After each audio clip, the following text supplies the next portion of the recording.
देश की सुरक्षा करने वाले ही असुरक्षित, आखिर निजी सुरक्षा गार्डों की सुरक्षा कब होगी? नमस्कार, मैं प्रशांत शर्मा। आप देख रहे हैं सुरक्षा टाइम्स। आज हम एक ऐसे विषय पर चर्चा कर रहे हैं जो देश की आंतरिक सुरक्षा से जुड़ा है, लेकिन जिस पर अपेक्षित स्तर पर चर्चा नहीं होती। देश भर में अनुमानतः 1 करोड़ से अधिक निजी सुरक्षा गार्ड दिन रात घरों, उद्योगों, अस्पतालों, बैंकों, मॉल कार्यालयों, स्कूलों, आवासीय परिसरों और अनेक महत्वपूर्ण संस्थानों की सुरक्षा में तैनात है। जहां कोविड-19 महामारी के दौरान सुरक्षा गार्डों ने सच्चे कोरोना वॉरियर्स की भूमिका निभाई, वहीं उन्होंने अपनी जान की परवाह के बिना हजारों लोगों के जीवन की रक्षा और उनकी सुरक्षा सुनिश्चित करने में महत्वपूर्ण योगदान दिया। उनके इस समर्पण, साहस और सेवा भावना की प्रधानमंत्री नरेंद्र मोदी ने विभिन्न अवसरों पर सराहना की है। इसी प्रकार भारत सरकार के गृह मंत्री अमित शाह भी अनेक सार्वजनिक कार्यक्रमों में यह कह चुके हैं कि निजी सुरक्षा गार्ड आज देश की आंतरिक सुरक्षा व्यवस्था की एक महत्वपूर्ण कड़ी है।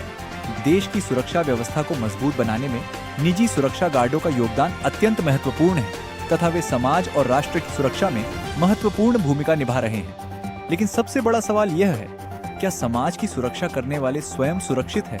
लगभग हर सप्ताह देश के किसी न किसी हिस्से से ऐसी खबर सामने आती है कि ड्यूटी के दौरान किसी सुरक्षा गार्ड के साथ मारपीट हुई, उस पर हमला हुआ या किसी विवाद में उसकी जान चली गई।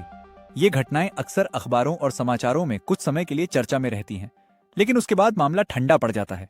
सबसे अधिक चिंता की बात यह है कि ऐसे मामलों में सुरक्षा गार्ड और उसके परिवार को न्यायबद्ध सुरक्षा और सम्मान की भावना कितनी मिलती है, यह आज भी एक गंभीर प्रश्न बना हुआ है। प्रधानमंत्री नरेंद्र मोदी ने मैं भी चौकीदार अभियान के दौरान चौकीदारों के सम्मान और उनकी भूमिका को महत्व देने की बात कही थी। आज उसी भावना के अनुरूप एक नया प्रश्न सामने खड़ा है। यदि चौकीदार ही स्वयं सुरक्षित नहीं होगा तो समाज की सुरक्षा कैसे और कितनी मजबूत होगी? देश में प्राइवेट सिक्योरिटी एजेंसियां रेगुलेशन अधिनियम 2005 पसारा लागू है। इस कानून का उद्देश्य निजी सुरक्षा एजेंसियों के लाइसेंस, संचालन, प्रशिक्षण और नियमन को सुनिश्चित करना है। लेकिन जब बात ड्यूटी के दौरान सुरक्षा गार्डों पर हमलों, उनके सामाजिक संरक्षण, सम्मान, देश की सुरक्षा करने वाले ही असुरक्षित, आखिर निजी सुरक्षा गार्डों की सुरक्षा कब होगी?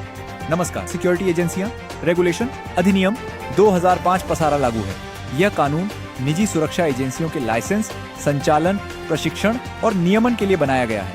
लेकिन जब बात सुरक्षा गार्डों पर ड्यूटी के दौरान होने वाले हमलों, उनके सामाजिक संरक्षण, सम्मान, कार्यस्थल की सुरक्षा और उनके अधिकारों की आती है, तो अनेक लोग मानते हैं कि अभी भी सुधार की काफी आवश्यकता है। देश भर में आए दिन सुरक्षा गार्डों के साथ मारपीट, धमकी और हिंसा की घटनाएं सामने आती हैं। लेकिन ऐसे मामलों में कठोर और त्वरित कार्रवाई की मांग लगातार उठती रही है। आज भी देश के अनेक हिस्सों में सुरक्षा गार्डों से 12 घंटे प्रतिदिन और महीने के लगभग 30 दिन लगातार ड्यूटी कराई जाती है। कई स्थानों पर समय पर वेतन नहीं मिलता। कुछ जगहों पर पीएफ, ईएसआई, साप्ताहिक अवकाश और अन्य वैधानिक सुविधाओं को लेकर भी शिकायतें सामने आती रहती हैं। ऐसे में एक सुरक्षा गार्ड जो हर दिन जोखिम उठाता है, आर्थिक, सामाजिक और मानसिक रूप से कितना सुरक्षित महसूस करेगा? कई सुरक्षा गार्डों का कहना है, कम वेतन, लंबी ड्यूटी और हर समय जोखिम। यदि हमारे साथ कोई घटना हो जाए तो हमारे परिवार की जिम्मेदारी कौन उठाएगा? यह सवाल किसी एक गार्ड का नहीं, बल्कि देश के लाखों सुरक्षा कर्मियों का है। देश की आंतरिक सुरक्षा व्यवस्था में निजी सुरक्षा गार्डों की भूमिका लगातार बढ़ रही है। वे आवासीय कॉलोनियों से लेकर औद्योगिक प्रतिष्ठानों, अस्पतालों, शिक्षण संस्थानों और महत्वपूर्ण परिसरों तक सुरक्षा की पहली पंक्ति में खड़े रहते हैं। फिर भी जब उन पर हमला होता है तो कई बार वे स्वयं को असहाय महसूस करते हैं।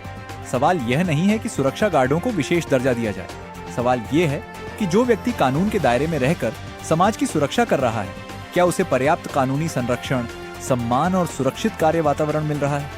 यह एक ऐसी बहस है जिस पर सरकार, उद्योग, सुरक्षा एजेंसियों, श्रम विशेषज्ञों और समाज सभी को गंभीरता से विचार करना होगा। यदि देश की आंतरिक सुरक्षा व्यवस्था को और मजबूत बनाना है तो निजी सुरक्षा गार्डों को केवल एक कर्मचारी नहीं, बल्कि आंतरिक सुरक्षा सहयोगी के रूप में देखना होगा। उनकी सुरक्षा, सम्मान, उचित वेतन, सामाजिक सुरक्षा, नियमित प्रशिक्षण और वैधानिक अधिकार केवल उद्योग का नहीं, बल्कि समाज और शासन दोनों की साझा जिम्मेदारी है। सिक्योरिटी गार्ड की कुछ जरूरतें, या कहे तो उनकी मांग है, ड्यूटी के दौरान सुरक्षा गार्डों पर हमलों के मामलों में त्वरित और प्रभावी कानूनी कार्रवाई सुनिश्चित की जाए।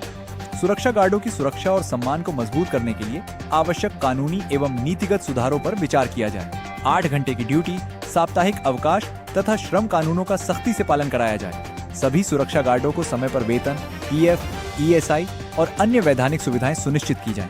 ड्यूटी के दौरान मृत्यु या गंभीर चोट की स्थिति में उचित मुआवजा और परिवार के पुनर्वास की प्रभावी व्यवस्था बनाई जाए। समाज भी सुरक्षा गार्डों को केवल चौकीदार नहीं बल्कि अपनी सुरक्षा व्यवस्था के महत्वपूर्ण सहयोगी के रूप में सम्मान दे। देश की सीमाओं पर हमारे सैनिक राष्ट्र की रक्षा करते हैं और देश के भीतर करोड़ों निजी सुरक्षा गार्ड दिन रात हमारी सुरक्षा का दायित्व निभाते हैं।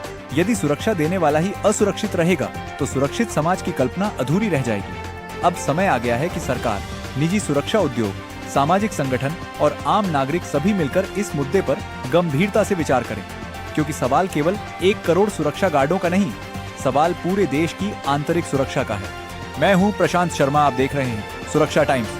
नमस्कार।